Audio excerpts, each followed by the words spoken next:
ਸ਼੍ਰੀ ਵਾਹਿਗੁਰੂ ਸਾਹਿਬ ਜੀ। ਸਤਿਨਾਮ ਸ਼੍ਰੀ ਵਾਹਿਗੁਰੂ ਸਾਹਿਬ ਜੀ। ਇੱਕ ਓੰਕਾਰ ਸਤਿਨਾਮ ਕਰਤਾ ਪੁਰਖ ਨਿਰਭਉ ਨਿਰਵੈਰ ਅਕਾਲ ਮੂਰਤ ਅਜੂਨੀ ਸੈਭੰ ਗੁਰ ਪ੍ਰਸਾਦ। ਡੰਡੌਤ ਬੰਦਨ ਅਨਕ ਬਾਰ ਸਰਬ ਕਲਾ ਸਮਰੱਥ ਡੋਲਨ ਤੇ ਰਾਖੋ ਪ੍ਰਭੂ ਨਾਨਕ ਦੇ ਕਰ ਹੱਥ। ਇਕ ਮਨ ਪੁਰਖ ਧਿਆਏ ਵਰਦਾਤਾ ਸੰਤ ਸਹਾਰ ਸਦਾ ਵਿਖਿਆਤਾ। ਤਾਸ ਚਰਨ ਲੈ ਹਿਰਦੈ ਬਸਾਵੋ ਤੋ ਪਰਮ ਗੁਰੂ ਨਾਨਕ ਗੁਣ ਗਾਵੋ। ਗਾਵੋ ਗੁਣ ਪਰਮ ਗੁਰੂ ਸੁਖ ਸਾਖਰ ਦੁਰਤ ਨਿਵਾਰਨ ਸ਼ਬਦ ਸਰੇ।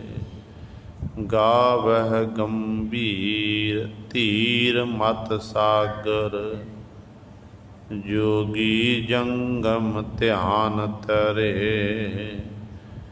ਗਾਵਹਿ ਇੰਦਰਾਤ ਭਗਤ ਪ੍ਰਹਿਲਾਦਕ ਆਤਮ ਰਸ ਜਿਨ ਜਾਣਿਓ।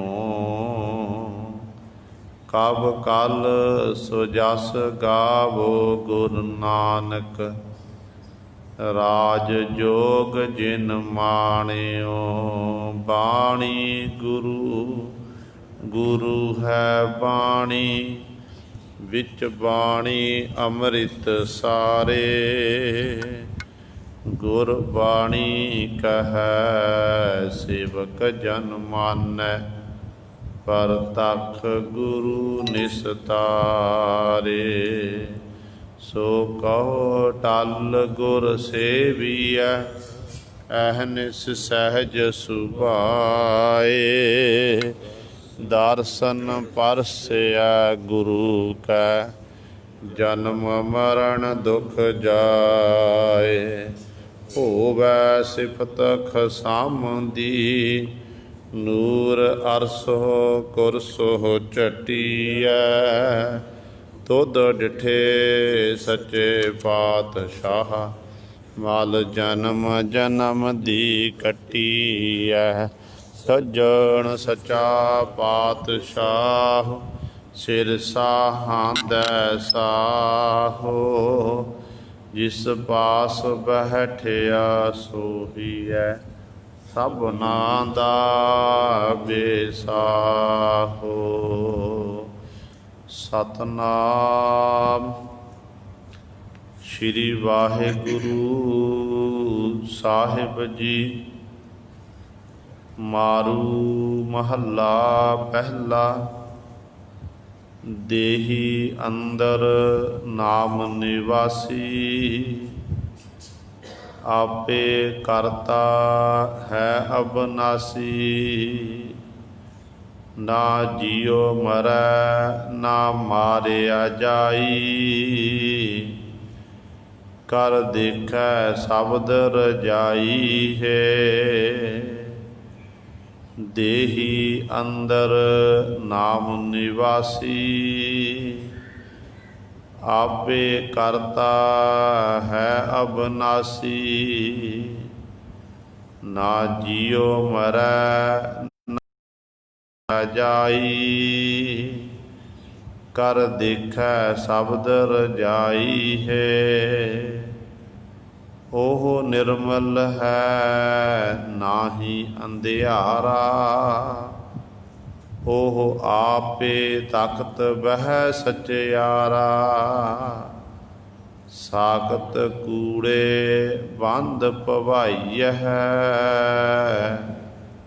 ਮਰ ਜਨਮ ਹੈ ਆਈ ਜਾਈ ਹੈ। ਗੁਰ ਕੇ ਸੇਵਕ ਸਤਿਗੁਰ ਪਿਆਰੇ, ਓਏ ਵੈਸ ਹੈ ਤਖਤ ਸੋ ਸ਼ਬਦ ਵਿਚਾਰੇ। ਤਤ ਲਹੇ ਅੰਤਰਗਤ ਜਾਣਹਿ, ਸਤ ਸੰਗਤ ਸਾਚ ਬੜਾਈ ਹੈ। ਆਪ ਤਰੈ ਜਨ ਪਿਤਰਾ ਤਾਰੇ, ਸੰਗਤ ਮੁਕਤ ਸੋ ਪਾਰ ਉਤਾਰੇ।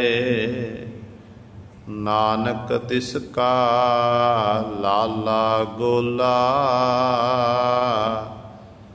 ਜਿਨ ਗੁਰਮੁਖ ਹਰਿ ਲਿਵ ਲਾਈ ਹੈ। ਆਪ ਤਰੈ ਜਨ ਪਿਤਰਾ ਤਾਰੇ, ਸੰਗਤ ਮੁਕਤ ਸੋ ਪਾਰ ਉਤਾਰੇ। ਨਾਨਕ ਤਿਸ ਕਾ ਲਾਲਾ ਗੋਲਾ, ਜਿਨ ਗੁਰਮੁਖ ਹਰਿ ਲਿਵ ਲਾਈ ਹੈ। ਵਾਹਿਗੁਰੂ ਜੀ ਕਾ ਖਾਲਸਾ, ਵਾਹਿਗੁਰੂ ਜੀ ਕੀ ਫਤਿਹ। ਪਰਮ ਸਨਮਾਨਯੋਗ, ਜੁਗੋ ਜੁਗ ਅਟਲ, ਚਵਰ ਛਤਰ ਤਖਤ ਦੇ ਮਾਲਕ, ਬਾਣੀ ਕੇ ਬੋਹਿਤ,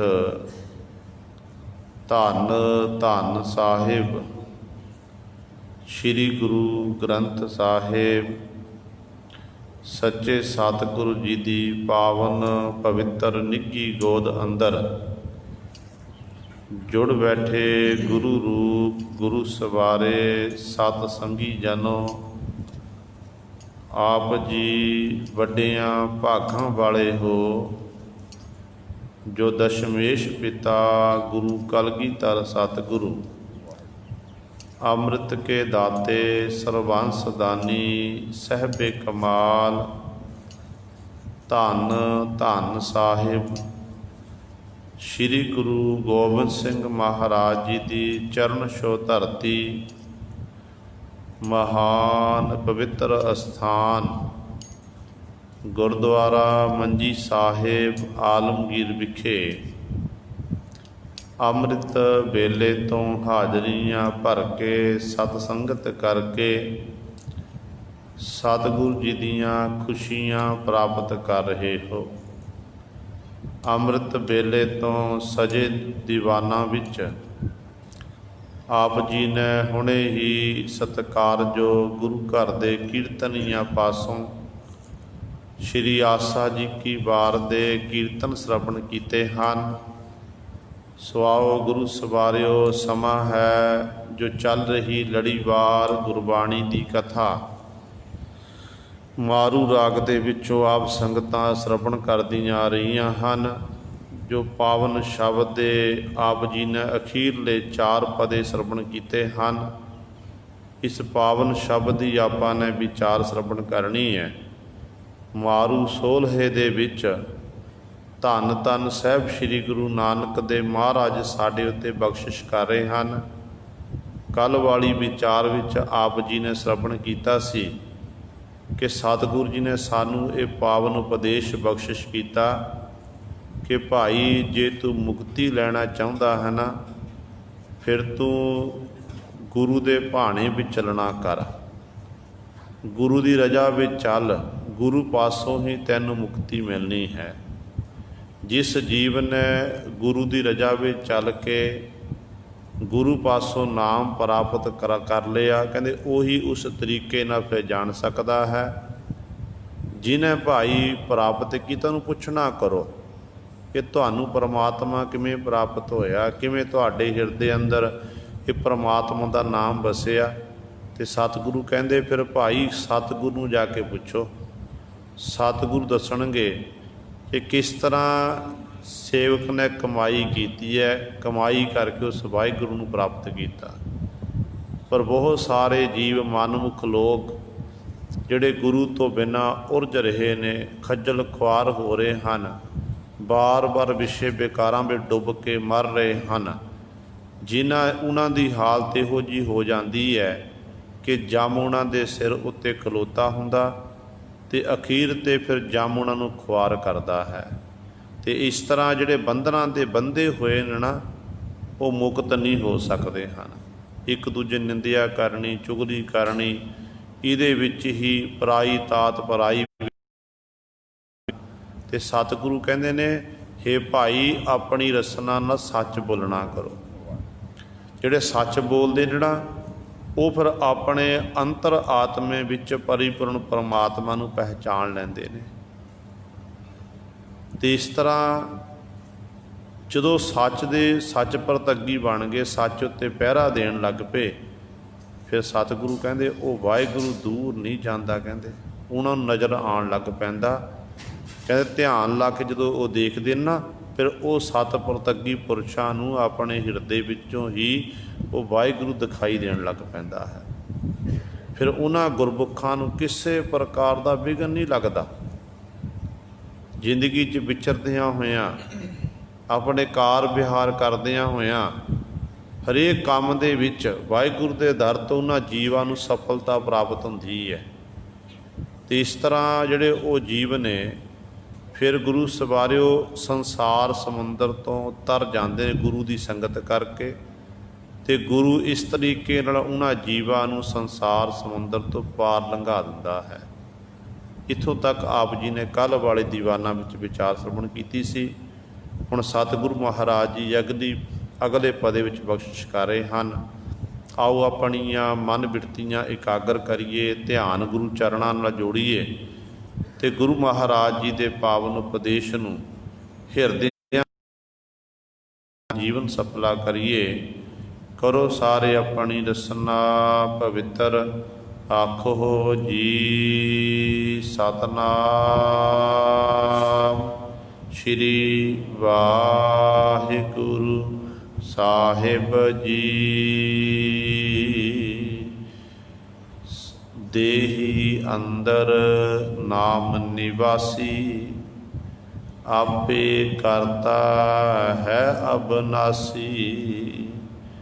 ਧੰਨ ਧੰਨ ਸਾਹਿਬ ਸ਼੍ਰੀ ਗੁਰੂ ਨਾਨਕ ਦੇਵ ਮਹਾਰਾਜ ਜੀ ਸਾਨੂੰ ਪਾਵਨ ਉਪਦੇਸ਼ ਬਖਸ਼ਿਸ਼ ਕਰ ਰਹੇ ਹਨ। ਆਮ ਤੌਰ 'ਤੇ ਸੰਸਾਰ ਵਿੱਚ ਵਿਚਰਦਿਆਂ ਹੋਇਆਂ ਜੀਵ ਥਾਵਾਂ ਥਾਵਾਂ 'ਤੇ ਨਾਮ ਦੀ ਭਾਲ ਕਰਦਾ ਹੈ ਕਿ ਮੈਨੂੰ ਇੱਧਰੋਂ ਵੀ ਨਾਮ ਪ੍ਰਾਪਤ ਹੋ ਜਾਵੇ, ਉੱਧਰੋਂ ਵੀ ਪ੍ਰਾਪਤ ਹੋ ਜਾਵੇ। ਪਰ ਜਿਨ੍ਹਾਂ ਉੱਤੇ ਗੁਰੂ ਦੀ ਕਿਰਪਾ ਹੁੰਦੀ ਹੈ, ਗੁਰੂ ਦੀ ਮਿਹਰਮਤ ਹੁੰਦੀ ਹੈ, ਫਿਰ ਗੁਰੂ ਸਵਾਰਿਓ ਉਹ ਨਾਮ ਜਪਦੇ ਨੇ, ਬੰਦਗੀ ਕਰਦੇ ਹਨ। ਉਹਨਾਂ ਦੇ ਹਿਰਦੇ ਵਿੱਚੋਂ ਫਿਰ ਪਰਿਪੂਰਨ ਪਰਮਾਤਮਾ ਇਹ ਨਾਮ ਉਤਪੰਨ ਕਰਦੇ ਹਨ। ਅਤੇ ਸਤਿਗੁਰੂ ਕਹਿੰਦੇ ਜਿਸ ਨਾਮ ਨੂੰ ਤੂੰ ਥਾਵਾਂ ਥਾਵਾਂ 'ਤੇ ਲੱਭਦਾ ਫਿਰਦਾ ਨਾ, ਉਹ ਨਾਮ ਤੇਰੀ ਦੇਹੀ ਅੰਦਰ ਹੈ। ਕਹਿੰਦੇ ਨਾਮ ਦਾ ਨਿਵਾਸੀ, ਨਾਮ ਦਾ ਵਾਸਾ ਹੈ ਦੇਹੀ ਅੰਦਰ। ਪਰ ਪ੍ਰਗਟ ਕੌਣ ਕਰਦਾ? ਪ੍ਰਗਟ ਕਰਦਾ ਗੁਰੂ ਪਾਤਸ਼ਾਹ ਜੀ। ਗੁਰੂ ਪਾਤਸ਼ਾਹ ਜੀ ਯਾਦ ਕਰਾਉਂਦੇ ਨੇ, ਕਿਉਂਕਿ ਜਦੋਂ ਆਪਾਂ ਧਾਰਮਿਕ ਗ੍ਰੰਥ ਪੜ੍ਹਦੇ ਹਾਂ ਜਾਂ ਸਾਹਿਬਾਂ ਦੀ ਬਾਣੀ ਪੜ੍ਹਦੇ ਹਾਂ, ਬਾਣੀ ਪੜ੍ਹ ਕੇ ਸਾਨੂੰ ਇਹ ਪਤਾ ਲੱਗਦਾ ਹੈ ਕਿ ਜਿਸ ਵਕਤ ਜੀਵ ਮਾਤਾ ਦੇ ਉਦਰ ਵਿੱਚ ਸੀ, ਇਹਦਾ ਸਰੀਰ ਬਣ ਰਿਹਾ ਸੀ, 9 ਮਹੀਨੇ ਮਾਤਾ ਦੇ ਉਦਰ ਵਿੱਚ ਰਿਹਾ, 10ਵੇਂ ਮਹੀਨੇ ਵਿੱਚ ਇਹ ਬਾਹਰ ਆਇਆ। ਅਤੇ ਇਹ ਦੱਸਿਆ ਜਾਂਦਾ ਹੈ ਕਿ ਉਦੋਂ ਜੀਵ ਦੀ ਜਿਹੜੀ ਬਿਰਤੀ ਹੈ ਪਰਮਾਤਮਾ ਨਾਲ ਜੁੜੀ ਹੁੰਦੀ ਸੀ, ਪਰਮਾਤਮਾ ਨਾਲ ਇੱਕ ਮਿੱਕ ਸੀ। ਪਰ ਜਦੋਂ ਜੀਵ ਸੰਸਾਰ ਵਿੱਚ ਕਦਮ ਰੱਖਦਾ ਨਾ, ਕਦਮ ਰੱਖਦਿਆਂ ਸਾਰ ਹੀ ਜੀਵ ਦੀ ਜਿਹੜੀ ਬਿਰਤੀ ਹੈ ਉਹ ਪਰਿਪੂਰਨ ਪਰਮਾਤਮਾ ਨੂੰ ਟੁੱਟ ਜਾਂਦੀ ਹੈ। ਆਮ ਤੌਰ 'ਤੇ ਜਦੋਂ ਬੱਚਾ ਜਨਮ ਲੈਂਦਾ ਆਪਾਂ ਦੇਖਦੇ ਹਾਂ ਬੱਚਾ ਰੋਂਦਾ ਹੈ। ਜਦੋਂ ਬੱਚਾ ਰੋਂਦਾ ਤੇ ਡਾਕਟਰ ਕਹਿੰਦੇ ਬੱਚਾ ਤੰਦਰੁਸਤ ਹੈ। ਜੇ ਬੱਚਾ ਨਾ ਰੋਵੇ ਤੇ ਉਦੋਂ ਉਸੇ ਬੱਚੇ ਨੂੰ ਫਿਰ ਰੋਗੀ ਦੱਸਿਆ ਜਾਂਦਾ ਕਿ ਬੱਚਾ ਰੋਗੀ ਹੈ। ਅਸਲ ਵਿੱਚ ਰੋਣ ਦਾ ਕਾਰਨ ਕੀ ਹੈ? ਕਿਉਂ ਰੋਂਦਾ ਬੱਚਾ? ਕਿਉਂਕਿ ਉਸ ਬੱਚੇ ਦੀ ਜਿਹੜੀ ਬਿਰਤੀ ਹੈ ਪਰਿਪੂਰਨ ਪਰਮਾਤਮਾ ਨੂੰ ਲੱਗੀ ਹੋਈ ਸੀ। ਜਦੋਂ ਬਿਰਤੀ ਟੁੱਟ ਗਈ ਤੇ ਰੋਣ ਦਾ ਕਾਰਨ ਇਹੀ ਬਣਿਆ ਕਿ ਮੇਰੀ ਬਿਰਤੀ ਉਸ ਰੱਬ ਨਾਲੋਂ ਪਰਮਾਤਮਾ ਨੂੰ ਟੁੱਟ ਗਈ ਹੈ। ਧੰਨ ਗੁਰੂ ਅਮਰਦਾਸ ਪਾਤਸ਼ਾਹ ਨੇ ਇਸ ਗੱਲ ਦੀ ਗਵਾਹੀ ਦੇਣਾ ਕੀਤੀ ਹੈ। ਸਤਿਗੁਰੂ ਕਹਿੰਦੇ ਨੇ, ਜੈਸੀ ਅਗਨ ਉਦਰ ਮੈਂ ਤੈਸੀ ਬਾਹਰ ਮਾਇਆ, ਮਾਇਆ ਅਗਨ ਸਭ ਇੱਕੋ ਜਿਹੀ, ਕਰਤੈ ਖੇਲ ਰਚਾਇਆ, ਜਾਤ ਸੁਭਾਣਾ ਤਾ ਜੰਮਿਆ, ਪਰਿਵਾਰ ਭਲਾ ਭਾਇਆ, ਲਿਵ ਛੁੜਕੀ ਲੱਗੀ ਤ੍ਰਿਸ਼ਨਾ, ਲਿਵ ਛੁੜਕੀ ਲੱਗੀ ਤ੍ਰਿਸ਼ਨਾ, ਮਾਇਆ ਅਮਰ ਵਰਤਾਇਆ। ਕਹਿੰਦੇ ਪਰਮਾਤਮਾ ਨਾਲ ਲਿਵ ਟੁੱਟ ਗਈ ਤੇ ਜੀਵ ਦੇ ਅੰਦਰ ਤ੍ਰਿਸ਼ਨਾ ਪੈਦਾ ਹੋ ਗਈ ਤੇ ਮਾਇਆ ਨੇ ਆਪਣਾ ਪ੍ਰਭਾਵ ਪਾ ਦਿੱਤਾ।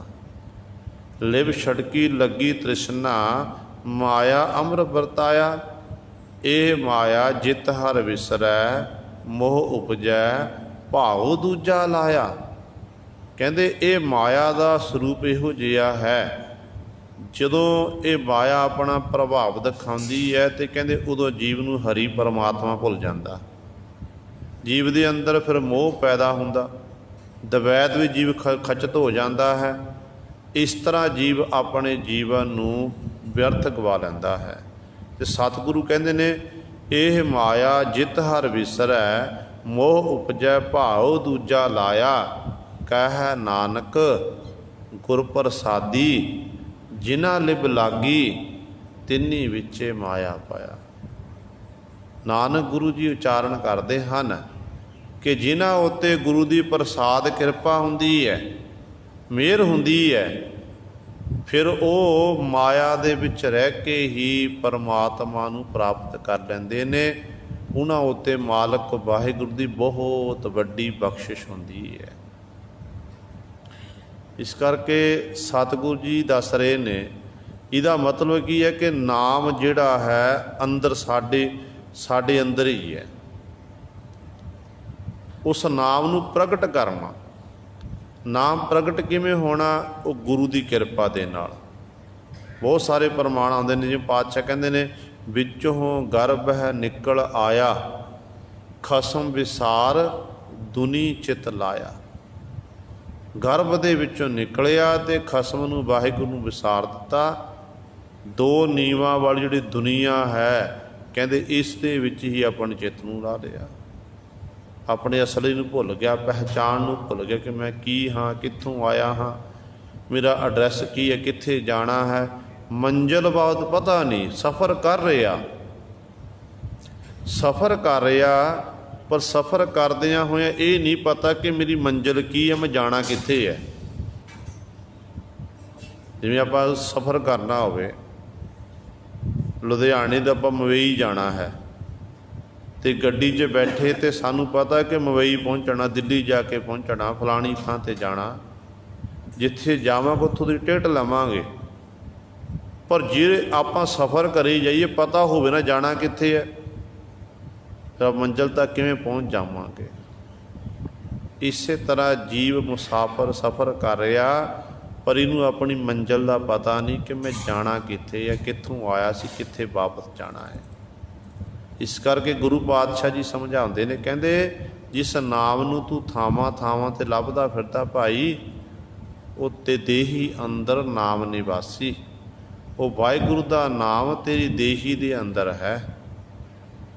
ਉਹ ਨਾਮ ਦਾ ਵਾਸਾ ਹੋਇਆ ਹੈ, ਪਰ ਤੇਰੇ ਕੋਲ ਦੇਖਣ ਵਾਲੀ ਅੱਖ ਨਹੀਂ ਹੈ।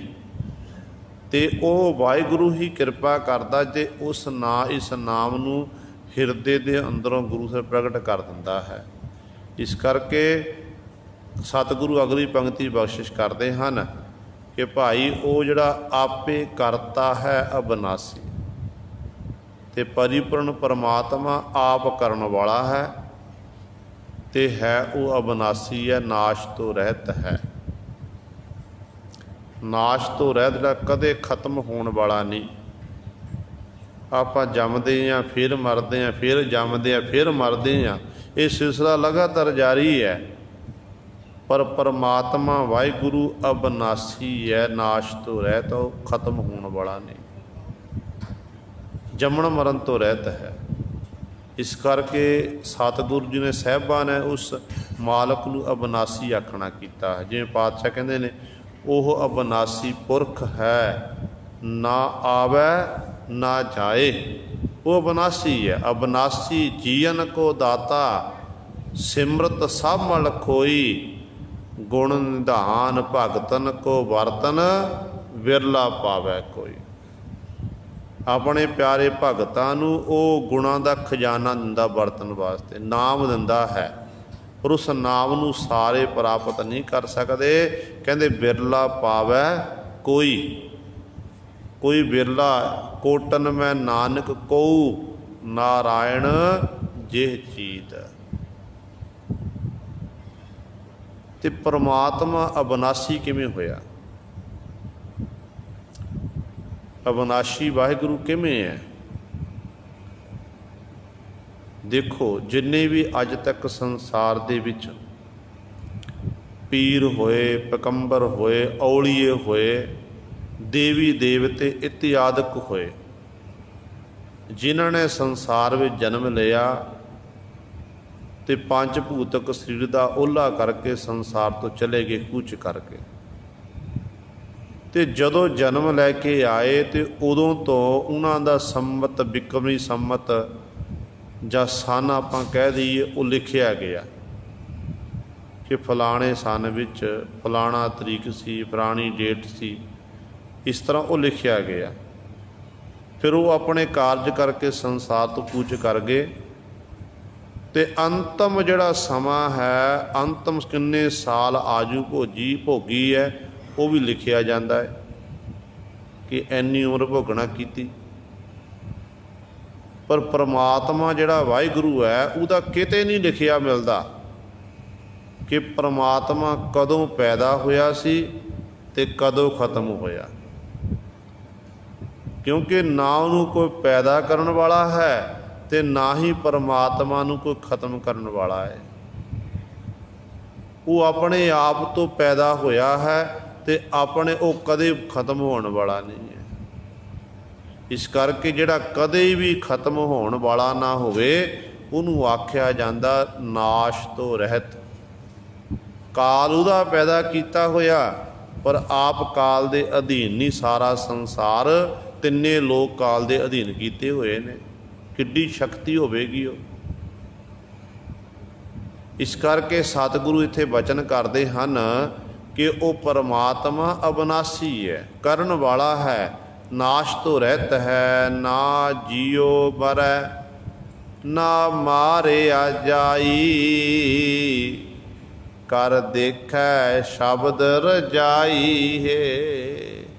ਹੁਣ ਸਤਿਗੁਰੂ ਅਗਲੀ ਪੰਕਤੀ 'ਚ ਬਖਸ਼ਿਸ਼ ਕਰਦੇ ਹਨ। ਆਮ ਤੌਰ 'ਤੇ ਜਦੋਂ ਮਨੁੱਖ ਚੜ੍ਹਾਈ ਕਰਦਾ, ਜੀਵ ਦੀ ਮੌਤ ਹੁੰਦੀ ਹੈ, ਤੇ ਆਪਾਂ ਕਹਿੰਦੇ ਫਲਾਣਾ ਚੜ੍ਹਾਈ ਕਰ ਗਿਆ, ਫਲਾਣੇ ਦੀ ਮੌਤ ਹੋ ਗਈ। ਪਰ ਗੁਰੂ ਗ੍ਰੰਥ ਸਾਹਿਬ ਮਹਾਰਾਜ ਕਹਿੰਦੇ ਨਹੀਂ ਭਾਈ, ਨਾ ਜੀਓ ਮਰੈ, ਨਾ ਜਿੰਦ ਮਰਦੀ ਹੈ, ਨਾ ਮਾਰਿਆ ਜਾਈ, ਨਾ ਹੀ ਇਸ ਜੀਵ ਨੂੰ ਕੋਈ ਮਾਰ ਸਕਦਾ ਹੈ। ਕਹਿੰਦੇ ਦੇਖੋ ਕਰ ਦੇਖੈ ਸ਼ਬਦ ਰਜਾਈ ਹੈ।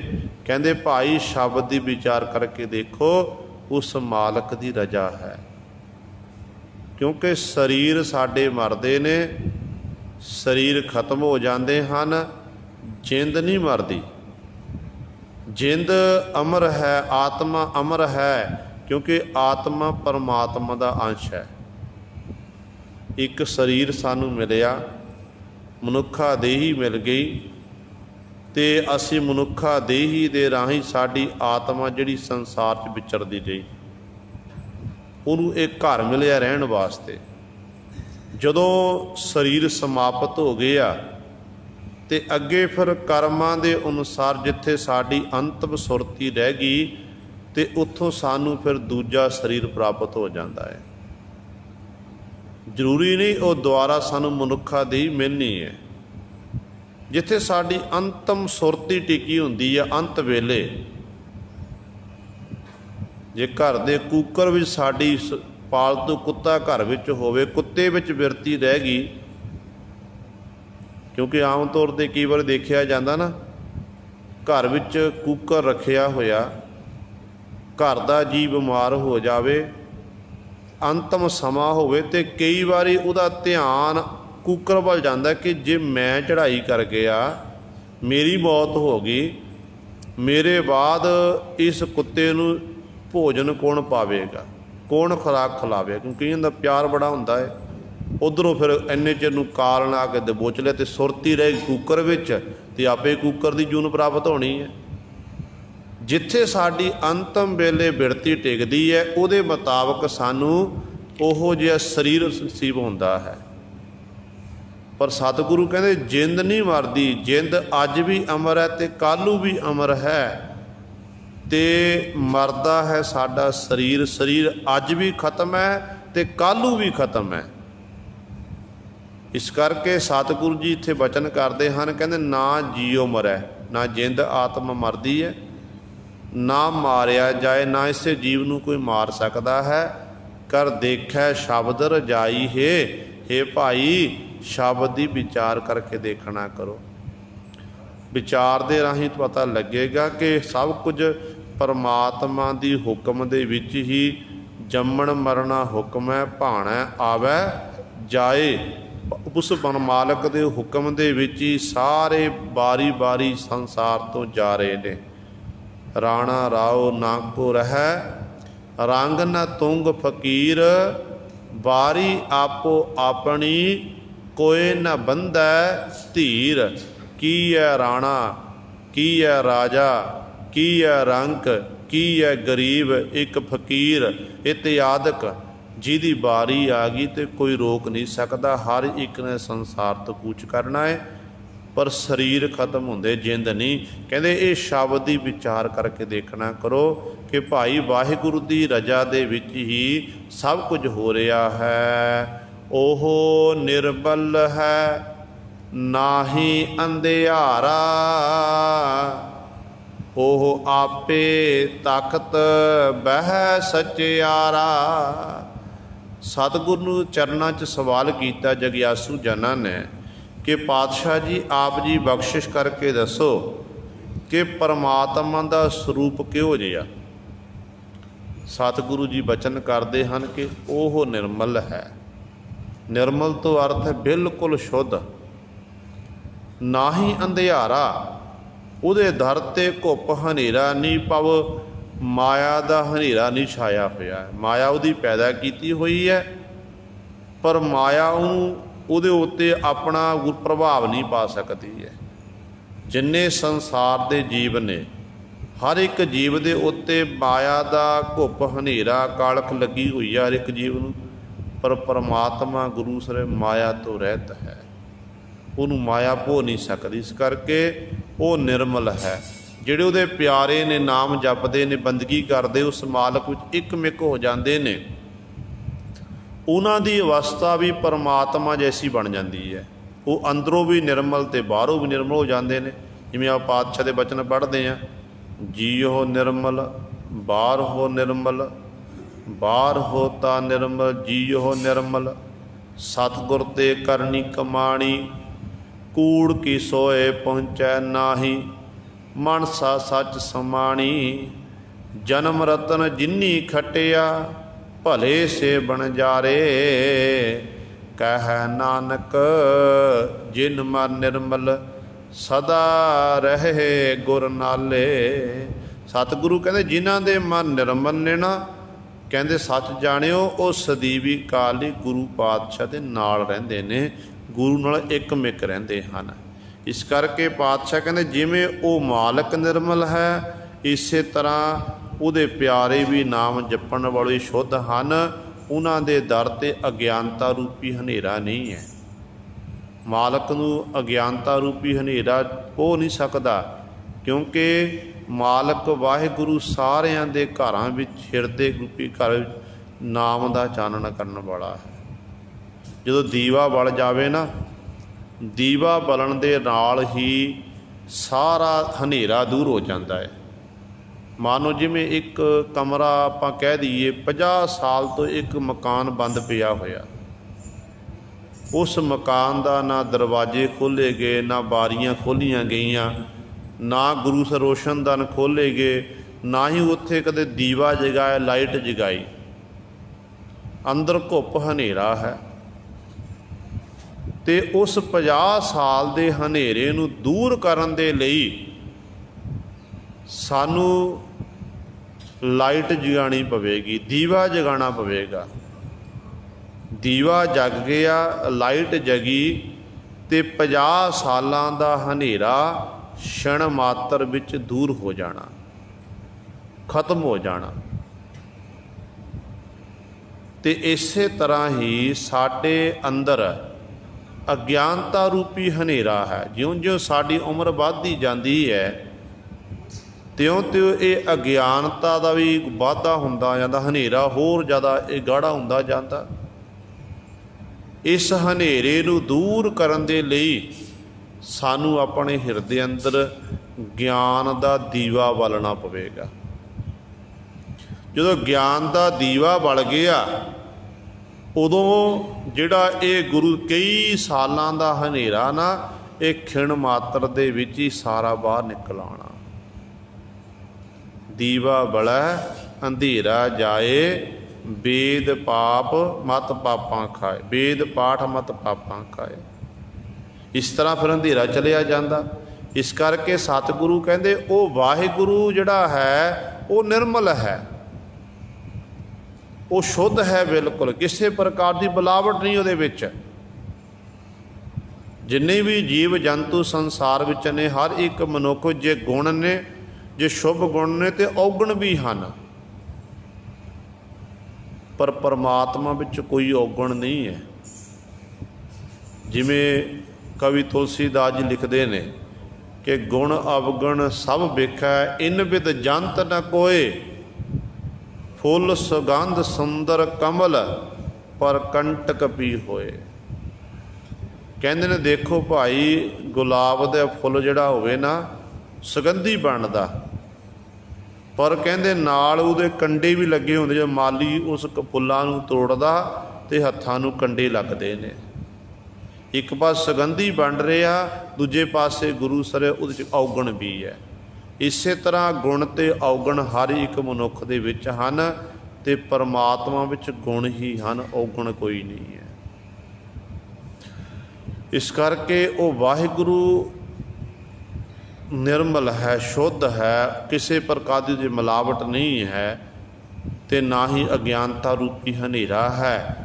ਉਹ ਆਪੇ ਤਖਤ ਬਹਿ ਸਚਿਆਰਾ, ਅਤੇ ਸਰੂਪ ਰੂਪੀ ਤਖਤ ਵਿੱਚ ਅੰਤःਕਰਣ ਦੇ ਵਿੱਚ ਉਹ ਵਾਹਿਗੁਰੂ ਆਪ ਹੀ ਤਖਤ ਲੈ ਕੇ ਬੈਠਾ ਹੋਇਆ, ਸਚਿਆਰ ਬਣ ਕੇ ਬੈਠਾ ਹੋਇਆ। ਕਿਉਂਕਿ ਪਰਮਾਤਮਾ ਕਿਤੇ ਬਾਹਰ ਨਹੀਂ ਹੈ, ਹਰ ਇੱਕ ਜੀਵ ਦੇ ਅੰਦਰ ਅੰਤःਕਰਣ ਵਿੱਚ ਉਹ ਵਾਹਿਗੁਰੂ ਬੈਠਾ ਹੋਇਆ। ਪਰ ਸਾਡੇ ਕੋਲ ਦੇਖਣ ਵਾਲੀ ਅੱਖ ਨਹੀਂ ਹੈ। ਜਿਨ੍ਹਾਂ ਨੂੰ ਇਹ ਪਾਰਖੂ ਨਿਗਾਹ ਪ੍ਰਾਪਤ ਹੋ ਗਈ ਨਾ, ਉਹਨਾਂ ਨੇ ਪਾਰਖੂ ਨਿਗਾਹ ਰਾਹੀਂ ਦੇਖਣਾ ਕੀਤਾ ਕਿ ਨਹੀਂ, ਰੱਬ ਅੰਦਰ ਹੈ। ਜਿਸ ਰੱਬ ਨੂੰ ਤੂੰ ਬਾਹਰ ਲੱਭਦਾ ਫਿਰਦਾ, ਉਹ ਰੱਬ ਤੇਰੇ ਅੰਦਰ ਹੈ। ਫਰੀਦ ਸਾਹਿਬਾਨ ਜੀ ਨੇ 12 ਸਾਲ ਜੰਗਲ ਵਿੱਚ ਬੈਠ ਕੇ ਬੰਦਗੀ ਕੀਤੀ, ਨਹੀਂ ਪ੍ਰਾਪਤ ਹੋਇਆ ਪਰਮਾਤਮਾ। ਜਦੋਂ ਵਾਪਸ ਮੁੜ ਕੇ ਆਏ, ਪਤਾ ਲੱਗਿਆ ਕਿਸੇ ਮੁਰਸ਼ਦ ਦੀ ਪ੍ਰਾਪਤੀ ਹੋਈ, ਸਿੱਖਿਆ ਮਿਲੀ। ਉਸ ਮੁਰਸ਼ਦ ਦੇ ਸਿੱਖਿਆ ਅਨੁਸਾਰ ਜਦੋਂ ਉਸ ਵਾਹਿਗੁਰੂ ਦੀ ਇਬਾਦਤ ਕੀਤੀ ਨਾ, ਅਤੇ ਅੱਲਾ ਖੁਦਾ, ਜਿਸ ਖੁਦਾ ਨੂੰ ਥਾਵਾਂ ਥਾਵਾਂ 'ਤੇ ਲੱਭਦਾ ਫਿਰਦਾ ਸੀ, ਫਰੀਦ ਨੂੰ ਆਪਣੇ ਅੰਦਰੋਂ ਪ੍ਰਾਪਤ ਹੋਇਆ। ਫਿਰ ਦੁਨੀਆ ਦੇ ਲੋਕਾਂ ਨੂੰ मैसेज देना कीता। कहन लगे फरीदा जंगल जंगल क्या भवे, बण कंडा मोड़े है, वसी रब हयाली है जंगल क्या ढूंढे। जंगल ਲੱਭਣ ना कुछ नहीं प्राप्त होना, रब तो हिरदे अंदर है, तो हिरदे दे विचों ही सानू परमात्मा की प्राप्ति होनी है। पर होई उन्होंने जिहदे उत्ते गुरु की बख्शिश हुई, जिहड़े गुरु पासों वो पारखू अख प्राप्त की, ज्ञान प्राप्त किया। उस ज्ञान के राही पता लग्या कि परमात्मा अंदर है, तो परमात्मा साढ़े अंदर बैठा होया। उस परमात्मा नूं फिर प्रगट करने लई सानू सिफत सलाह दे गीत गाने पैणगे, वाहिगुरू की वडियाई करनी पवेगी। जो तक आप वडियाई नहीं करते, आवाज़ नहीं मारते उस वाहिगुरू नूं, ते वाहिगुरू पर साडी किवें सुनेगा। तो वाहिगुरू नूं आवाज़ जदों मारांगे, किसी नूं आपां बुलाना होवे, आपां नाम ना जानते होइए, तो आपां मुखों आखी आवाज़ होका दईए, तो होका दईए तो वह गुरु सवारे अगों जे उदों तक आवाज़ पहुँचती है तो वह सुनने वाला भी खड़ जाता कि मैनू आवाज़ मारी है। तो इस तरह परमात्मा नूं भी आवाज़ मारनी पवेगी। साढ़े अंदर है, तो अंदर झात मार के अंदर देख के सानू वाहिगुरू नूं आवाज़ मारनी पवे, दिन रात हर समय। एक दिन फिर ऐसा आवेगा वाहिगुरू साडी आवाज़ नूं सुन लैणगे, तो फिर सानू अपने कोल बिठा लैणगे। बाबा फरीद जी दे वचन ने, कहंदे ने काली कोयल तू कित गुण काली, अपने प्रीतम कै हों बिरह जाली। देखो ये रब दे प्यारे भगत जन महापुरख जिहड़े होए ने ना, उन्हां दे जीवन की अवस्था सी कि जदों भी रब की याद विच उन्हां जुड़ना, तो किसी संसारी जीव नूं संबोधन करके ना उस वाहिगुरू परमात्मा दे चरणां च अरजोइयां करनियां। हुण कोयल बैठी हुई है, कू कू करदी है, मिठी सुर वाली आवाज़। तो फरीद साहबान ने देखिया कि कोयल का रंग काला, काली शाह है, पर आवाज़ इन्नी प्यारी है कि मन नूं मोहित करदी है, मन नूं खिंचदी जा रही है। फरीद साहबान जी हैरान होए, पुछदे ने, कहंदे हे कोयल तेरी आवाज़ तो बड़ी मिठी है, अपने मुखों तो मिठे मिठे बोल बोलदी, पर तेरा रंग बड़ा काला है, काला शाह है, कारण की है? इन्नी सुंदर आवाज़ ते रंग काला। तो एक कोयल उत्तर दिंदी, जो बाबा फरीद साहब जी ने बचन किए, कहंदे ने अग कोयल कहती है अपने प्रीतम कै हूँ बिरह जाली। कहन लगी कि मेरा रंग तो बिल्कुल चिट्टा सी, शुद्ध सी, बिल्कुल मैं साफ सी, पर मेरे प्रीतम नाल मेरा बिरहा पिया, विछोड़ा पिया, प्रीतम की मैनू प्राप्ति नहीं हुई। मैं दिन रात प्रीतम की याद जुड़ी हुई हाँ, प्रीतम के चरणों च मिन्नतां तरले करके बार बार पुकार करदी हाँ, जिस करके इस बिरहे करके विछोड़े करके मेरा रंग काला हो गया। ये जुगतियां ने गुरु सर दसियां, गुरबाणी भी सतगुण ने सानू कि रब नूं चेते करना किवें आवाज़ मारनी है। तो जदों इस तरह उस वाहिगुरू नूं आवाज़ मारांगे ना, तो वह सानू स्वरूप रूपी तख्त विचों अंदर ही गुरु सरे वो मालक की प्राप्ति हो जानी है।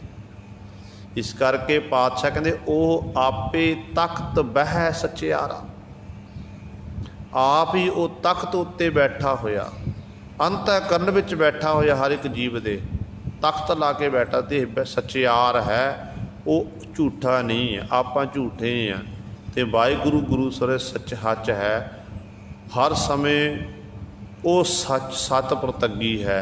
इस तरह वो बैठा होया है, साकत कूड़े बंद भवाई है, ਮਰ ਜਨਮ ਹੈ ਆਈ ਜਾਈ ਹੈ। ਸਾਖਤ ਪੁਰਸ਼ ਜਿਹੜੇ ਝੂਠ ਬੋਲਦੇ ਨੇ, ਹਰ ਸਮੇਂ ਮਾਇਆ ਦੇ ਬੰਧਨਾਂ ਵਿੱਚ ਬੱਧੇ ਹੋਏ ਨੇ, ਸਤਿਗੁਰੂ ਕਹਿੰਦੇ ਇਸ ਤਰ੍ਹਾਂ ਉਹ ਭਰਮ ਦੇ ਫਿਰਦੇ ਭਟਕਣਾ ਵਿੱਚ ਪਏ ਹੋਏ ਨੇ।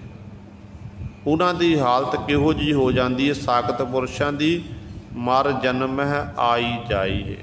ਜਨਮ ਲੈਂਦੇ, ਮਰ ਜਾਂਦੇ, ਫਿਰ ਜਨਮਦੇ, ਫਿਰ ਮਰ ਜਾਂਦੇ। ਇਸ ਤਰ੍ਹਾਂ ਉਹ ਜੀਵ ਸੰਸਾਰ ਵਿੱਚ ਵਾਰ-ਵਾਰ ਦੇਹੀਆਂ ਧਾਰਨ ਕਰਕੇ ਆਉਂਦੇ ਹਨ। ਮੁਕਤ ਨਹੀਂ ਹੁੰਦੇ, ਉਹਨਾਂ ਦਾ ਛੁਟਕਾਰਾ ਨਹੀਂ ਹੁੰਦਾ। ਪਰ ਜਿਹੜੇ ਗੁਰੂ ਸਵਾਰੇ ਉਸ ਮਾਲਕ ਦੇ ਗੁਣਾਂ ਦਾ ਗਿਆਨ ਕਰਦੇ, ਜਿਨ੍ਹਾਂ ਨੇ ਸਾਖਤ ਪੁਣਾ ਛੱਡ ਦਿੱਤਾ, ਜਿਹੜੇ ਸਾਸ ਗਰਾਸ ਦੁਆਰਾ ਉਸ ਮਾਲਕ ਨੂੰ ਚੇਤੇ ਕਰਦੇ ਹਨ, ਉਹ ਗੁਰੂ ਸਵਾਰੇ ਮੁਕਤ ਹੋ ਜਾਂਦੇ ਹਨ। ਕਿਉਂਕਿ ਮੁਕਤੀ ਦਾ ਦਰਵਾਜ਼ਾ ਕੇਵਲ ਤੇ ਕੇਵਲ ਗੁਰੂ ਪਾਤਸ਼ਾਹ ਦੇ ਕੋਲ ਹੈ। ਦਰਵਾਜ਼ਾ ਬੰਦ ਹੈ, ਉਸ ਦਰਵਾਜ਼ੇ ਦੀ ਜਿਹੜੀ ਕੁੰਜੀ ਹੈ, ਜਿੰਦਰੇ ਦੀ ਕੁੰਜੀ ਹੈ, ਉਹ ਗੁਰੂ ਦੇ ਕੋਲ ਹੈ।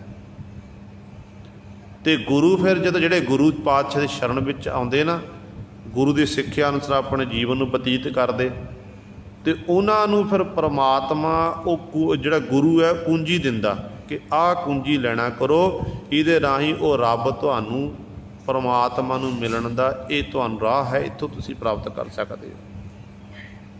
ਕਹਿੰਦੇ ਨੇ ਇੱਕ ਰਾਜੇ ਨੇ ਢੰਡੋਰਾ ਫਰਾ ਦਿੱਤਾ ਕਿ ਜਿਹੜਾ ਦਿਨ ਛਿਪਣ ਤੋਂ ਪਹਿਲਾਂ ਪਹਿਲਾਂ ਮੈਨੂੰ ਲੱਭ ਲਵੇਗਾ ਨਾ, ਮੈਂ ਉਹਨੂੰ ਆਪਣਾ ਰਾਜ ਭਾਗ ਦੇ ਦਿਆਂਗਾ, ਤਖ਼ਤ ਉੱਤੇ ਬਿਠਾ ਦਿਆਂਗਾ।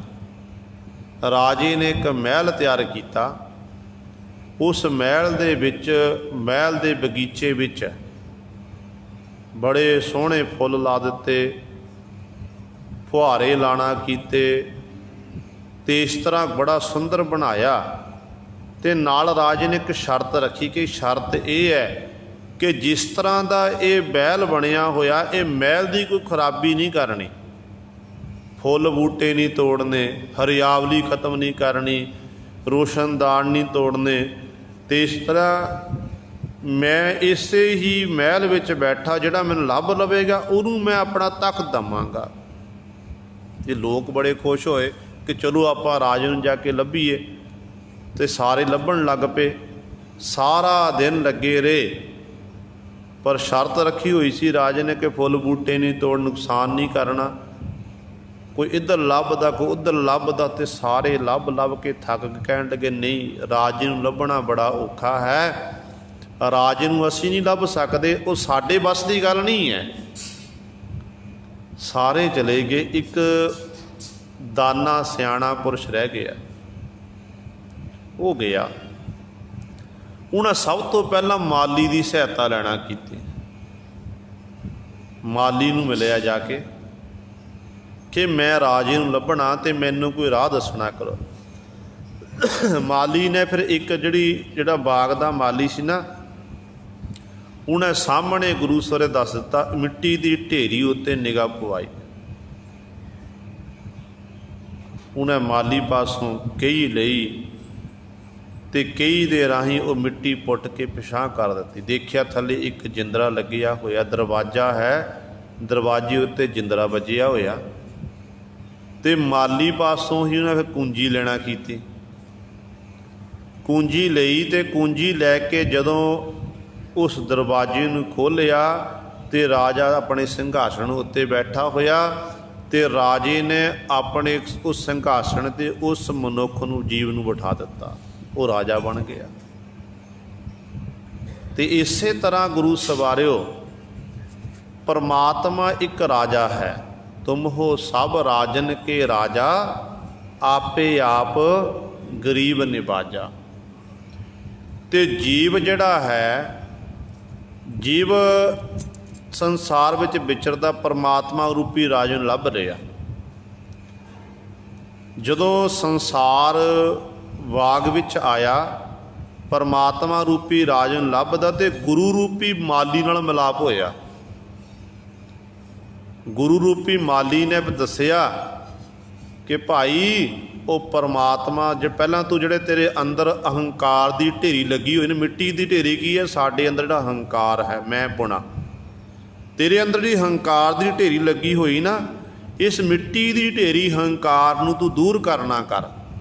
ਜੋ ਤੇਰੇ ਅੰਦਰੋਂ ਹੰਕਾਰ ਦੂਰ ਹੋ ਗਿਆ ਤੇ ਤੈਨੂੰ ਆਪਣੇ ਆਪ ਹੀ ਫਿਰ ਉਸ ਮਾਲਕ ਦੀ ਪ੍ਰਾਪਤੀ ਹੋ ਜਾਣੀ ਹੈ। ਤੇ ਗੁਰੂ ਸਵਾਰਿਓ, ਇਸ ਤਰ੍ਹਾਂ ਜਦੋਂ ਸਾਡੇ ਅੰਦਰੋਂ ਮੈਂ ਖਤਮ ਹੋ ਗਈ ਤੇ ਮੈਂ ਖਤਮ ਹੋਣ ਤੋਂ ਬਾਅਦ ਹੀ ਫਿਰ ਸਾਨੂੰ ਪਰਮਾਤਮਾ ਦੀ ਪ੍ਰਾਪਤੀ ਹੋਣੀ ਹੈ। ਗੁਰੂ ਹੀ ਸਾਨੂੰ ਮਾਲਕ ਨਾਲ ਮਿਲਾਉਣ ਵਾਲਾ ਹੈ। ਇਸ ਕਰਕੇ ਸਤਿਗੁਰੂ ਕਹਿੰਦੇ ਨੇ ਉਹ ਬੈਠਾ ਹੋਇਆ ਤਖਤ ਵਿੱਚ, ਅੰਤःਕਰਣ ਵਿੱਚ ਬੈਠਾ ਹੋਇਆ ਤਖਤ ਲਾ ਕੇ, ਸਚਿਆਰ ਬਣ ਕੇ ਬੈਠਾ ਹੋਇਆ, ਪਰ ਸਾਖਤ ਪੁਰਸ਼ਾਂ ਨੂੰ ਕਹਿੰਦੇ ਉਹ ਨਜ਼ਰ ਨਹੀਂ ਆ ਰਿਹਾ। ਸਾਖਤ ਪੁਰਸ਼ ਜਿਹੜੇ ਨੇ ਝੂਠ ਬੋਲਦੇ ਨੇ, ਝੂਠ ਦਾ ਸਹਾਰਾ ਲੈਂਦੇ ਹਨ, ਮਾਇਆ ਦੇ ਬੰਧਨਾਂ ਵਿੱਚ ਬੰਧੇ ਹੋਏ ਹਨ, ਪਰ ਇਸ ਤਰ੍ਹਾਂ ਭਰਮਦੇ ਹਨ, ਭਟਕਣਾ ਵਿੱਚ ਪਏ ਹੋਏ ਨੇ। ਮਰ ਜਨਮੈ ਆਈ ਜਾਈ ਹੈ, ਜਨਮ ਲੈ ਕੇ ਸੰਸਾਰ ਵਿੱਚ ਆਉਂਦੇ ਤੇ ਮਰ ਕੇ ਚਲੇ ਜਾਂਦੇ ਹਨ। ਇਸ ਤਰ੍ਹਾਂ ਉਹਨਾਂ ਦਾ ਸਿਲਸਿਲਾ ਲਗਾਤਾਰ ਇਹ ਜਾਰੀ ਹੈ। ਗੁਰ ਕੇ ਸੇਵਕ ਸਤਿਗੁਰ ਪਿਆਰੇ, ਕੋਏ ਬੈਸ ਹੈ ਤਖਤ ਸੋ ਸ਼ਬਦ ਵਿਚਾਰੇ। ਅਗਲੀ ਪੰਕਤੀ 'ਚ ਪਾਤਸ਼ਾਹ ਬਖਸ਼ਿਸ਼ ਕਰਦੇ ਨੇ। ਹੁਣ ਸੇਵਕਾਂ ਦੀ ਗੱਲ ਦੱਸਦੇ ਨੇ। ਪਹਿਲਾਂ ਮਨਮੁਖ ਦੀ ਗੱਲ ਕੀਤੀ ਹੈ, ਹੁਣ ਕਹਿੰਦੇ ਗੁਰੂ ਦਾ ਸੇਵਕ। ਜਿਹੜੇ ਗੁਰੂ ਦੇ ਸੇਵਕ ਨੇ ਨਾ, ਉਹ ਸਤਿਗੁਰੂ ਨੂੰ ਬੜੇ ਪਿਆਰੇ ਲੱਗਦੇ ਨੇ। ਸਤਿਗੁਰੂ ਇੰਨਾ ਪਿਆਰ ਆਪਣੇ ਸਿੱਖਾਂ ਨਾਲ ਕਰਦੇ ਨੇ ਤੇ ਆਪਣੇ ਸੇਵਕਾਂ ਲਈ ਸਤਿਗੁਰੂ ਸਭ ਕੁਝ ਕਰਨ ਲਈ ਤਿਆਰ ਹੋ ਜਾਂਦੇ ਨੇ। 6ਵੇਂ ਪਾਤਸ਼ਾਹ ਦਾ ਆਪਾਂ ਇਤਿਹਾਸ ਪੜ੍ਹਦੇ ਹਾਂ। ਕਸ਼ਮੀਰ ਦੀ ਧਰਤੀ 'ਤੇ ਪਾਤਸ਼ਾਹ ਜੀ ਸਿੱਖੀ ਦਾ ਪ੍ਰਚਾਰ ਕਰਨ ਵਾਸਤੇ ਗਏ ਨੇ। ਇੱਕ ਸਿੱਖ ਨੇ ਸਤਿਗੁਰਾਂ ਲਈ ਵਧੀਆ ਛੋਟੀ ਮੱਖੀ ਦਾ ਸ਼ਹਿਦ ਤਿਆਰ ਕੀਤਾ, ਸਤਿਗੁਰਾਂ ਨੂੰ ਲੈ ਕੇ ਜਾ ਰਹੇ ਆ। ਇਹ ਗੁਰੂ ਕਾ ਸਿੱਖ ਜਿਹੜਾ ਨਾਮ ਰੱਸੀ ਆ, ਬੰਦਗੀ ਕਰਨ ਵਾਲਾ, ਰਸਤੇ ਵਿੱਚ ਮਿਲ ਗਿਆ। ਕਹਿਣ ਲੱਗਿਆ ਕਿੱਥੇ ਜਾ ਰਹੇ ਆ? ਕਹਿਣ ਲੱਗਿਆ ਗੁਰੂ ਹਰਗੋਬਿੰਦ ਸਾਹਿਬ ਮਹਾਰਾਜ ਦਰਸ਼ਨ ਦਿਦਾਰੇ ਕਰਨ ਵਾਸਤੇ। ਤੇਰੇ ਹੱਥ ਵਿੱਚ ਕੀ ਹੈ? ਇਸ ਡੱਬੇ ਵਿੱਚ ਕੀ ਹੈ? ਕਹਿਣ ਲੱਗਿਆ ਸ਼ਹਿਦ ਹੈ। ਕਹਿਣ ਲੱਗਿਆ ਇੱਕ ਉਂਗਲ ਮੈਨੂੰ ਵੀ ਦੇਣਾ ਕਰ, ਮੈਂ ਦੇਖਣਾ ਕਿ ਰਸ ਕਿਹੋ ਜਿਹਾ ਹੈ। ਤੇ ਉਹ ਸਿੱਖ ਅੱਗ ਬਬੂਲਾ ਹੋ ਗਿਆ। ਕਹਿਣ ਲੱਗਿਆ ਇਹ ਗੁਰੂ ਪਾਤਸ਼ਾਹ ਦੀ ਭੇਟਾ ਏ, ਗੁਰੂ ਪਾਤਸ਼ਾਹ ਦੇ ਚਰਨ 'ਚ ਅਰਪਣ ਕਰਨੀ ਹੈ। ਜੇ ਤੈਨੂੰ ਮੈਂ ਖਵਾ ਦਿੱਤਾ ਜੂਠਾ ਹੋ ਜਾਵੇਗਾ, ਇਸ ਕਰਕੇ ਮੈਂ ਨਹੀਂ ਦੇ ਸਕਦਾ। ਉਹ ਕਹਿਣ ਲੱਗਿਆ ਭਰਾਵਾ ਗੁਰੂ ਤੈਨੂੰ ਕੋਈ ਨਹੀਂ ਆਖਦਾ, ਇੱਕ ਵਾਰੀ ਦੇ ਮੈਨੂੰ, ਮੈਂ ਵੀ ਦੇਖਾਂ ਸਵਾਦ, ਰਸ ਦੇਖਣਾ ਕਿਹੋ ਜਿਹਾ ਰਸ ਹੈ। ਕਹਿ 3 ਵਾਰੀ ਉਹਨੇ ਆਖਿਆ, 3 ਵਾਰੀ ਇਨਕਾਰ ਕਰ ਦਿੱਤਾ। ਫਿਰ 6ਵੇਂ ਪਾਤਸ਼ਾਹ ਮਹਾਰਾਜ ਦੇ ਕੋਲ ਜਾ ਕੇ ਪਹੁੰਚਿਆ, ਜਾ ਕੇ ਮੱਥਾ ਟੇਕਿਆ। ਸਤਿਗੁਰੂ ਪਾਤਸ਼ਾਹ ਪੁੱਛਦੇ ਸਿੱਖਾ ਕੀ ਲੈ ਕੇ ਆ? ਕਹਿਣ ਲੱਗਿਆ ਪਾਤਸ਼ਾਹ ਵਧੀਆ ਮੱਖੀ ਦਾ ਸ਼ਹਿਦ ਤਿਆਰ ਕੀਤਾ ਹੋਇਆ, ਬੜੀ ਮਿਹਨਤ ਕੀਤੀ ਹੈ, ਸੁਚਮਤਾ ਨਾਲ ਤਿਆਰ ਕੀਤਾ। ਪਾਤਸ਼ਾਹ ਕਿਰਪਾ ਕਰਕੇ ਦਰ 'ਤੇ ਪ੍ਰਵਾਨ ਕਰੋ। ਧੰਨ ਗੁਰੂ ਹਰਗੋਬਿੰਦ ਸਾਹਿਬ ਮਹਾਰਾਜ ਕਹਿਣ ਲੱਗੇ ਚੱਲ ਫਿਰ ਢੱਕਣ ਖੋਲ੍ਹ ਇਹਦਾ। ਉਸ ਬਰਤਨ ਦਾ ਜੋ ਢੱਕਣ ਖੋਲ੍ਹਿਆ ਗਿਆ ਨਾ, ਉਸ ਬਰਤਨ ਵਿੱਚੋਂ ਗੁਰੂ ਸਰ ਬਹੁਤ ਸਾਰੇ ਕੀੜੇ ਮਕੌੜੇ ਸ਼ਹਿਦ ਨੂੰ ਲੱਗੇ ਹੋਏ ਨੇ। ਦੇਖ ਕੇ ਹੈਰਾਨ ਹੋ ਗਿਆ। ਗੁਰੂ ਪਾਤਸ਼ਾਹ ਕਹਿਣ ਲੱਗੇ ਤੂੰ ਤਾਂ ਬੜਾ ਵਧੀਆ ਸ਼ਹਿਦ ਸਾਡੀ ਲੈ ਕੇ ਤਾਂ ਕੀੜਿਆਂ ਵਾਲਾ ਹੈ। ਕਹਿਣ ਲੱਗਿਆ ਪਾਤਸ਼ਾਹ ਲੈ ਕੇ ਤਾਂ ਮੈਂ ਵਧੀਆ ਆਏ ਸੀ, ਪਤਾ ਨਹੀਂ ਕੀ ਹੋਇਆ ਰਸਤੇ ਵਿੱਚ। ਧੰਨ ਗੁਰੂ ਹਰਗੋਬਿੰਦ ਸਾਹਿਬ ਮਹਾਰਾਜ ਕਹਿਣ ਲੱਗੇ ਸਾਨੂੰ ਕੀੜਿਆਂ ਵਾਲਾ ਸ਼ਹਿਦ ਛਕਾਉਂਦਾ ਏ। ਜਦੋਂ ਅਸੀਂ ਮੰਗਦੇ ਸੀ ਉਦੋਂ ਸਾਨੂੰ ਦੇਣਾ ਨਹੀਂ ਕੀਤਾ। ਜਦੋਂ ਅਸੀਂ ਮੰਗਦੇ ਸੀ ਪਾਤਸ਼ਾਹ ਕਹਿਣ ਲੱਗੇ ਉਦੋਂ ਦਿੱਤਾ ਨਹੀਂ। ਕਹਿਣ ਲੱਗਿਆ ਪਾਤਸ਼ਾਹ ਸਮਝਿਆ ਨਹੀਂ ਮੈਂ। ਸਤਿਗੁਰੂ ਕਹਿਣ ਲੱਗੇ ਜਿਹੜਾ ਸਿੱਖ ਤੇਰੇ ਪਾਸੋਂ ਕਹਿੰਦਾ ਸੀ ਨਾ ਇੱਕ ਉਂਗਲ ਮੈਨੂੰ ਚਟਾਣਾ ਕਰ, ਛਟਾਂਕ ਦੇਣਾ, ਦੱਸ ਮੈਂ ਦੇਖਾਂ ਸਵਾਦ ਕਿਹੋ ਜਿਹਾ ਇਹਦਾ। ਧੰਨ ਗੁਰੂ ਹਰਗੋਬਿੰਦ ਸਾਹਿਬ ਮਹਾਰਾਜ ਕਹਿਣ ਲੱਗੇ ਉਹ ਮਾਮੂਲੀ ਸਿੱਖ ਨਹੀਂ ਹੈ, ਉਹ ਨਾਮ ਦਾ ਰੱਸੀ ਹੈ, ਬਾਣੀ ਪੜ੍ਹਨ ਵਾਲਾ ਹੈ, ਹਰ ਸਮੇਂ ਗੁਰੂ ਗੁਰੂ ਜਪਦਾ ਏ। ਅਤੇ ਉਹਦੀ ਰਸਨਾ, ਉਹਦੀ ਸੀ ਮੰਗ ਅਸੀਂ ਜੇ ਸਿੱਖ ਦੀ ਸਾਡੀ ਭਾਵਨਾ ਨਹੀਂ ਪੂਰੀ ਕੀਤੀ ਅਤੇ ਸਾਡੇ ਦਰ 'ਤੇ ਤੇਰੀ ਭੇਟਾ ਪ੍ਰਵਾਨ ਨਹੀਂ ਫਰਮਾਈ। ਕਿੰਨਾ ਪਿਆਰ ਸਤਿਗੁਰੂ ਕਰਦੇ ਨੇ ਆਪਣੇ ਸਿੱਖਾਂ ਨੂੰ। ਗੁਰ ਕੇ ਸੇਵਕ ਸਤਿਗੁਰ ਪਿਆਰੇ, ਇੰਨਾ ਪਿਆਰ ਕਰਦੇ ਹਨ ਸਤਿਗੁਰੂ ਜੀ। सतगुरु दे प्यारे हुंदे ने जिहड़े गुरु दे सेवक हन, ओए बैसै तख्त सो शब्द विचारे। वो स्वरूप रूपी तख्त उत्ते बैठते ने, फिर उन्होंने सतगुरु तख्त तो ताज के मालक बनाते हैं। तो इस तरह फिर गुरु सवारे वो शब्द की विचार करते हैं, शब्द की विचारधारा अनुसार अपने जीवन को बतीत करते हैं। तत् लहे अंतरगत जान है, सत संगत साच बढ़ाई है। वो गुरु सवारे तख्त प्राप्त कर लेंदे हैं। अंतरगत जड़ है, अंतरगत अंतर आत्मा करके उस वाहिगुरु नूं वो जान लेंदे, पहचान लेंदे हैं। इस करके ये वडियाई मान सम्मान कित्थों प्राप्त होया? सत संगत साच बढ़ाई। सत संगत करके सत प्रतगी बन के कहते इस तरह सच उत्ते पहरा दे के ये वडाई ये मान सन्मान उन्हां गुरमुखां नूं मिलिया है। आप तरੈ जन पितरा तारे, संगत मुकत सो पार उतारे। सतगुरु जी इत्थे बचन करते हैं, कहते जिहड़े भाई नाम जपदे बंदगी करते हैं उस वाहिगुरू विच एकमिक होए हुंदे हन, वो आप तरੈ आप तर जाते हैं। तो जन पितरा तारे अपने पितरां नूं भी वो तार लैंदे हैं। भाव अपने पिता नूं, अपने दादे नूं, परदादे नूं इत्यादि गुरु जिहड़े उस कुल नाल जुड़े हुंदे ने ना, वो कुल दे लोक तर जाते हैं, उन्हां दा नाम रोशन हो जाता है। इस करके वो आप भी तरदे, अपने पितरां नूं भी तार लैंदे हैं। संगत मुकत सो पार उतारे। मुक्ति का दरवाजा पातशाह ने दसदा कि सत संगत ही है। जे मुक्ति लैनी है संगत करना कर, सत संगत विच आके बैठ। सत संगत विच बैठ के तेरे अंदरों मान खत्म होवेगा, हंकार दूर होवेगा। सत संगत विच बैठ के तू नाम का लाहा प्राप्त कर सकेगा। कहते ये सत संगत ही एक ऐसी है कि जिहड़ी तैनूं पार कर सकती है। संगत ही मनुख नूं डोब लैंदी है ते संगत ही मनुख नूं तार दिंदी है। संगत है, जे मनमुखां दी संगत कर ली तो डुब जावांगे, जे गुरमुखां दी संगत कीती ते गुरु सवारे साडा पार उतारा हो जाएगा। ताइयों गुरु साहिबान जी ने सानूं बार बार गुरबाणी विच आखे, एक बार नहीं पता नहीं किन्नी वारी 1430 अंक ने गुरु ग्रंथ साहिब महाराज दे, ते 1430 अंगां विच सतगुरू ने बार बार आख्या संगत करो भाई। आप सतगुरु संगत करते रहे। जिहड़े संगत विच बहिंदे, कहते संगत विच बैठ के फिर गुरु सवारे उन्हां नूं मुक्ति प्राप्त हुंदी है, वो मुक्त हो जाते हैं। क्योंकि वो फिर पार उतारे। संगत ही एक ऐसी है जिहड़ी उन्हां जीवां नूं संसार समुंदर तो पार कर दिंदी है। नानक तिसका लाला गोला, ओए बैस है तख्त सो सब। नानक तिसका लाला गोला, जिद गुरमुख हर लिव लाई है। सतगुरु जी बचन करते हैं कि जिन्हां गुरमुखां ने हरि परमात्मा दे विच अपनी लिव नूं लाया होया, बिरती जोड़ी हुई है, एकाग्र चित्त ने, नानक उस गुरमुखां दा कहंदे दर दा लाला गोला। लाले दा अर्थ है नौकर, सेवक।